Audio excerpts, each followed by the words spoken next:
Hello, this is Jenny Clark with Solvability, and today's What's Up with Mitch, we want to talk about when do we need to upgrade our accounting software and how do we find a better system. So, Mitch is a small business in federal contracting, and he really just wants things to work. So, he's always calling me and talking to me about, Jenny, I just want it all to work. Tell me what I need to do. And he's usually asking me a specific set of questions. And so, in this case, the questions that Mitch would have been asking is, there's five of them that I put down here. What systems are out there that would be our next step?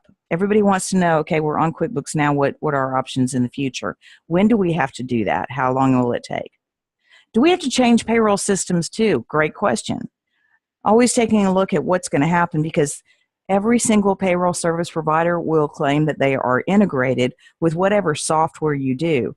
They don't know. Somebody told them they're integrated, so they took that answer, but there's way more to it. And what usually happens is we'll find out they are integrated, but you've got to pay a third party a whole bunch to write a conversion to be able to make it integrated. So something to ask.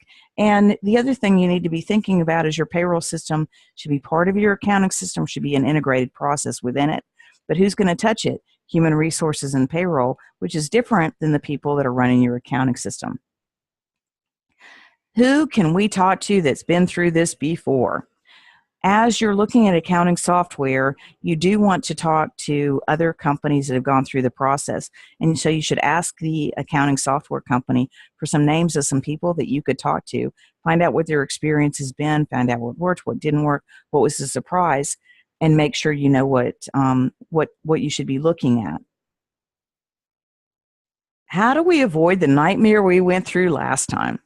The nightmare that you maybe went through last time could have been caused by trying to do too much at once, by trying to do an accounting system cutover right at the end of the year, which is always a super busy time, and you've got holidays, you've got things you're trying to close out the year, you're trying to seal things that you should have gotten done earlier in the year but couldn't get to.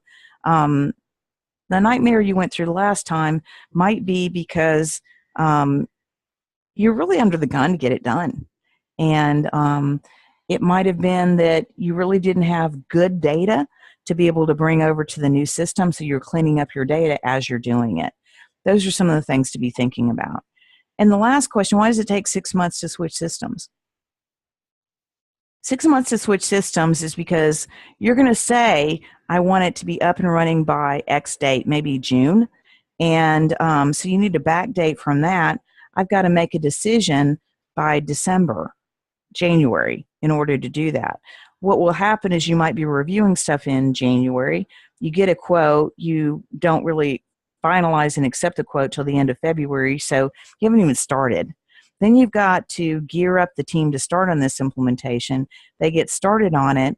You want it all set up, but you also need your people trained.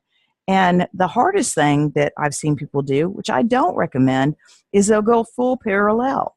Okay, if I was overloaded so much that I needed a new system, and now because I need a new system, you're going to say, oh, by the way, Jenny, do the system we're on, the old way, plus pick up the other one. You know, you're about to make my head explode. So you need to be thinking about what it's going to require, because you can't just declare it and make it so. You need to have a plan for how it's going to work. And you need to make sure that you've got the right people on board. Frequently, the people that are running your systems now are going to need some training. And sometimes you're going to find out that they're really not ready to step up to the level you need performance. So taking that into account, but you don't want a brand new person coming in trying to do the accounting software implementation unless you know they're an expert in that accounting software that's going to save you time because of that. Because otherwise you're trying to take somebody that doesn't know your culture, doesn't know your financial information, doesn't have your business background, and just kind of plop them in and say, just go do that. It's a big, big deal.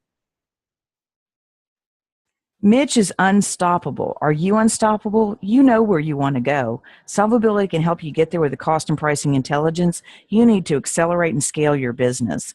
Most of our clients get started with our free wrap rate calculator. That's just a simple Excel spreadsheet that shows you how to take, figure out what a billing rate should be to cover all your costs, or to do it the other way would be to say, I know what the billing rate is. Here's my anticipated multiplier. how much can I afford to pay the employee?